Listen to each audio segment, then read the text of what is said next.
एक बात हमेशा याद रखो कि समय और स्थिति कभी भी बदल सकती है, इसलिए कभी किसी का अपमान मत करो। जिस मनुष्य के स्वभाव में दूसरों का अपमान करना होता है, ऐसे मनुष्य अपने लिए सम्मान के सभी रास्ते बंद कर देते हैं। प्रकृति का नियम है कि वो जैसा करेगा उसे वैसा मिलेगा।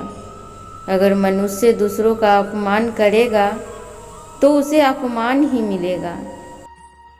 शास्त्रों में दान को सुसंस्कार माना गया है, जो ईश्वर की कृपा प्राप्ति का मार्ग माना जाता है। और अगर किसी को दान अपमान करके दिया जाए तो दोष लगता है। तो प्यारे दोस्तों, आज आपको एक छोटी सी कहानी सुनाने जा रही हूँ, जिसको सुनने के बाद आप शांत रहने की ताकत को समझ पाएंगे। तो चलिए कहानी शुरू करते हैं। एक नौजवान योद्धा जिसने कभी कोई युद्ध नहीं हारा था, उसने सोचा कि अगर मैं मास्टर को लड़ने के लिए उकसा सकूं तो उन्हें लड़ाई में हरा दूं, तो मेरी ख्याति और भी फैल जाएगी।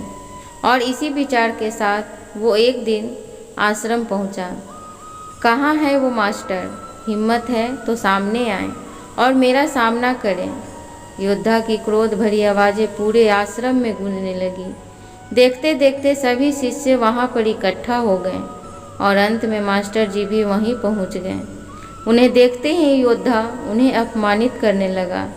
उसने जितना हो सका उतनी गालियाँ दी और अपशब्द मास्टर को कहें, पर मास्टर फिर भी चुप रहे और शांति से वहाँ खड़े रहें। बहुत देर तक अपमानित करने के बाद भी जब मास्टर जी कुछ नहीं बोले तो योद्धा कुछ घबराने सा लगा। उसने सोचा ही नहीं था कि इतना सब कुछ सुनने के बाद भी मास्टर उसे कुछ नहीं कहेंगे। उसने अपशब्द कहना जारी रखा और मास्टर जी के पूर्वजों तक को भला बुरा कहने लगा, पर मास्टर तो मानो बहरे हो चुके थे। वो उसी शांति के साथ वहाँ खड़े रहे और अंततः योद्धा थक कर खुद ही वहाँ से चला गया। उसके जाने के बाद वहाँ खड़े शिष्य मास्टर जी से नाराज हो गए। भला आप इतने कायर कभी कैसे हो सकते हैं? आपने उस दुष्ट को दंडित क्यों नहीं किया? अगर आप लड़ने से डरते थे तो हमें आदेश दे दिया होता, हम उसे छोड़ते नहीं।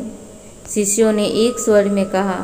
मास्टर जी मुस्कुराए और बोले, यदि तुम्हारे पास कोई कुछ सामान लेकर आता है और तुम उसे नहीं लेते हो तो उस सामान का क्या होता है? वो उसी के पास रह जाता है जो उसने लाया था। किसी शिष्य ने उत्तर दिया, यही बात ईर्ष्या, क्रोध और अपमान के लिए भी लागू होती है। मास्टर बोले, जब इन्हें स्वीकार नहीं किया जाता तो वो उसी के पास रह जाती है जो उसने लेकर आया था। दोस्तों, दुनिया वो किताब है जो कभी नहीं पढ़ी जा सकती, लेकिन ज़माना वो उस्ताद है जो सब कुछ सिखा देता है। अनुमान मन की कल्पना है और अनुभव जिंदगी का सबक। सच्ची खुशी तभी होती है जब आपकी सोच, कथन और कर्म में समानता हो। श्री कृष्ण कहते हैं, मनुष्य जब जन्म लेता है तो उसके पास सांसें तो होती हैं, पर कोई नाम नहीं होता।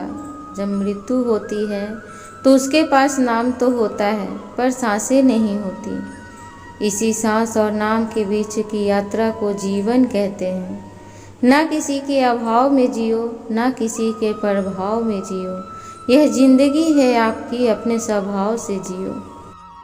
आशा करती हूँ आज की विचार आप सभी को पसंद आई होगी, तो प्लीज़ लाइक, शेयर, सब्सक्राइब ज़रूर करें। आप सभी से मिलती हूँ अगली वीडियो में। तब तक के लिए राधे राधे। आप सब लोग अपना ख्याल रखें और हमेशा मुस्कुराते रहें। धन्यवाद।